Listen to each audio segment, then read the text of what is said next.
j'ai répondu à une personne, c'était très intéressant, c'était court, mais intéressant, où son enfant parle, voit, alors aussi bien dans la voiture, dans la maison, dans la chambre, etc., à un ami imaginaire.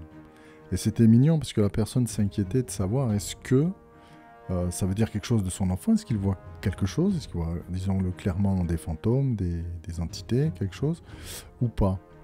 Et on est plusieurs à lui avoir expliqué, enfin avoir répondu, hein, on ne s'est pas concerté non plus, mais qu'on a tous eu un enfant à un moment donné qui avait un ami imaginaire. C'est très courant chez les enfants, l'enfant a 3 ans je crois, 3 ans et demi.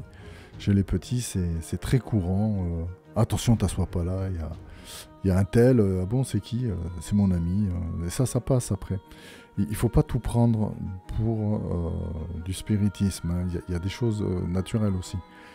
Voilà, faut pas plonger directement dans l'irrationnel.